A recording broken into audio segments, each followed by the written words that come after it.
For 10 years, he was the nightmare that lived in every quarterback's head. A man who didn't just rush the passer, he rewrote what it meant to dominate from the inside. Aaron Donald wasn't supposed to be here. He wasn't supposed to become a legend, a 3-time Defensive Player of the Year, or the heartbeat of a Super Bowl champion. He was too short, too small, too unorthodox. But from the moment he put on pads, he made one thing clear: the game's rules didn't apply to him. And for a decade, the NFL learned that lesson the hard way. Aaron Donald was unstoppable. Between 2018 and 2023, he was double-teamed on more than 40% of his pass rushes, yet still created 117 pressures while being doubled, 33 more than the next closest defender. He was a wrecking ball of controlled violence.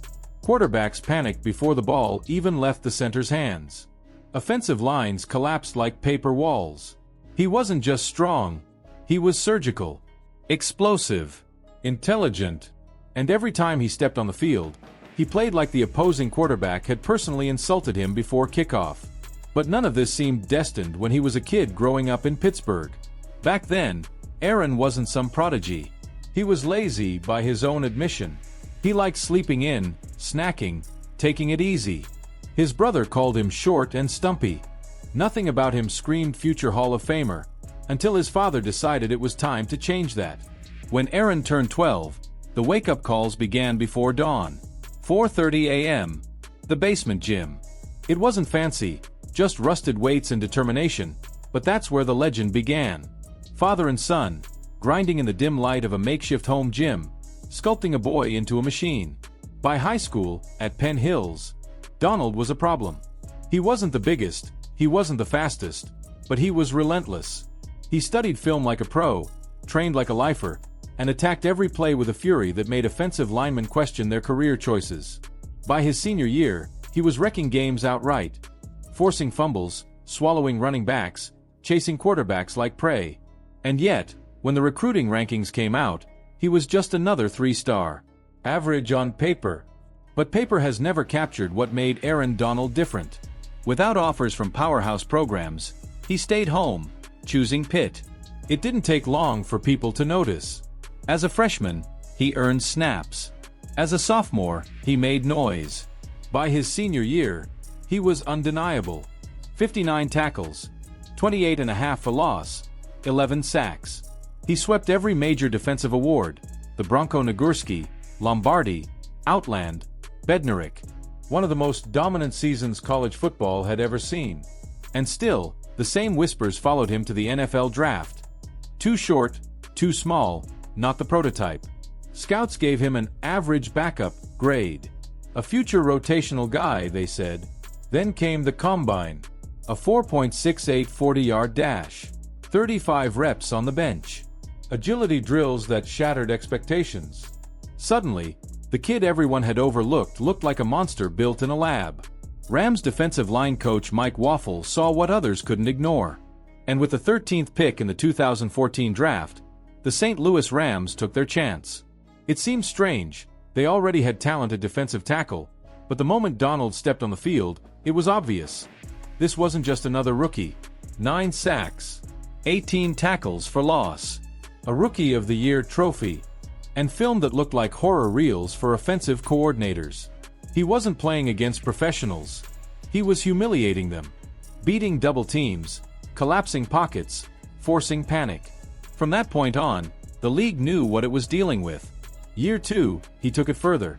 11 sacks, 22 tackles for loss. The Rams weren't winning much, but Donald's legend was growing. Guards couldn't stay in front of him. Centers couldn't anchor against him. By 2016, the Rams were moving cities, trading St. Louis for Los Angeles. But Donald's dominance traveled with them. 8 sacks, 17 tackles for loss. Another year leading all interior defenders in pressures.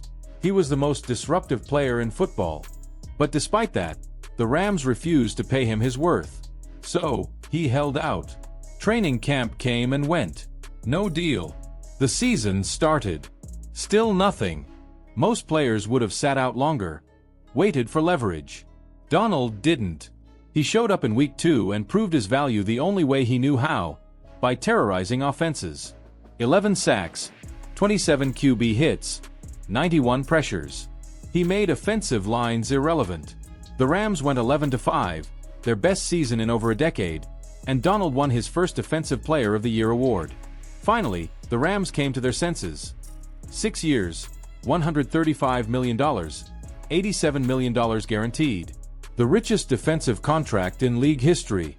Most players would have eased up after that. Donald turned it into fuel. 2018 was his masterpiece. 20.5 sacks. An NFL record for a defensive tackle. 41 quarterback hits. 25 tackles for loss. 4 forced fumbles. He was double-teamed on nearly half his rushes and still led the league in chaos. Teams built entire game plans just to survive him. It didn't matter. He won anyway. He won everything. Another Defensive Player of the Year trophy. Another season of destruction. That year, the Rams rode Donald's fire to a 13-3 record and a Super Bowl appearance. The defense held Tom Brady's Patriots to 13 points, but the Rams' offense managed just 3. It wasn't enough. The confetti fell for someone else. Donald's daughter cried in the stands, heartbroken that her dad didn't win, and in that moment, he made her a promise. Next time, she'd get to play in the confetti. The next year, the Rams slipped. 9-7, no playoffs. Donald still dominated, 12.5 sacks, another All-Pro, but it wasn't enough. So in 2020, he came back angrier. 13.5 sacks, 4 forced fumbles, league-leading pressures. The Rams' defense became the best in football. They suffocated opponents, and Donald was the oxygen running out of every pocket. He won his 3rd Defensive Player of the Year, joining only Lawrence Taylor and J.J. Watt in history. At that point, the question wasn't whether Donald was the best defensive player of his era. It was whether he was the best ever. Yet there was still one thing missing: a ring. The Rams had hit their ceiling. Jared Goff wasn't getting them over the hump. So in 2021, they rolled the dice, trading for Matthew Stafford, betting their future on one more run. And that year it all came together. Donald was possessed. 12.5 sacks, 80-plus pressures, constant double teams. Von Miller arrived mid-season. Odell Beckham Jr. joined late. The Rams became an all-in juggernaut. But it was still Aaron Donald's team. The playoffs revealed what he really was: a leader who made everyone around him better. Against Arizona, he bullied the Cardinals into submission. Against Tampa Bay, he helped knock out Tom Brady. And in the NFC Championship, against the San Francisco 49ers, his nemesis, he turned the game with one defining play.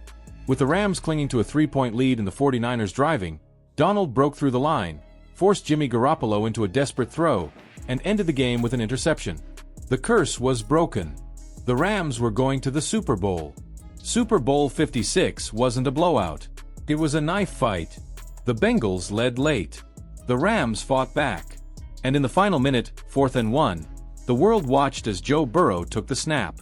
Donald blew past his blocker, grabbed Burrow by the waist, and forced the errant throw that sealed it. The Rams won. The confetti finally fell, and Donald's daughter danced in it, just like he promised. He'd done it all.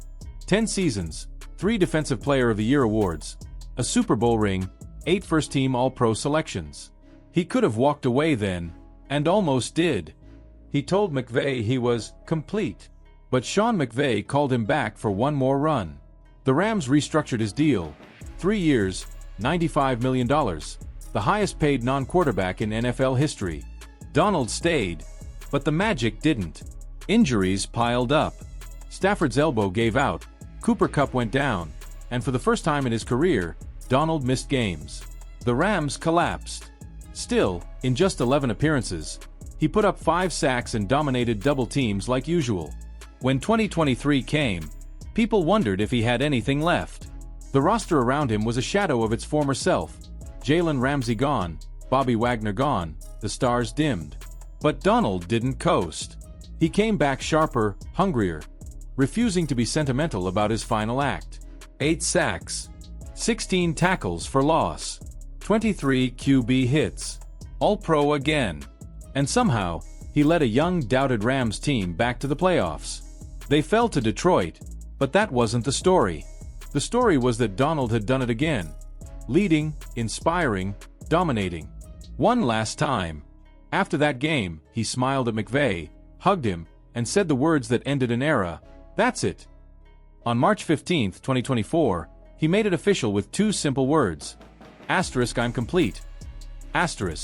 10 seasons, 10 Pro Bowls, 8 All-Pro nods, 3 Defensive Player of the Year awards, a Super Bowl champion. He'd conquered everything there was to conquer. Aaron Donald didn't just play football. He changed it. He made the interior pass rush, once a thankless job, one of the game's most coveted weapons. He made quarterbacks claustrophobic, coordinators desperate, and fans awestruck. Every snap, every rep, every burst off the line was a masterclass in power and precision. He was admired by everyone who saw him work. Opponents respected him, teammates revered him, and fans just watched, shaking their heads, realizing they were witnessing something that might never happen again. Because in a league built on size, speed, and spectacle, Aaron Donald proved that relentlessness could be the greatest talent of all. He wasn't the biggest. He wasn't supposed to fit the mold. He shattered it. So when you think of greatness, think of him, not just the records, not just the trophies, but the way he made the impossible look routine. The way he redefined dominance. The way he turned doubt into fear and fear into legacy. The most unstoppable player the NFL has ever seen didn't need to say it. The film already does.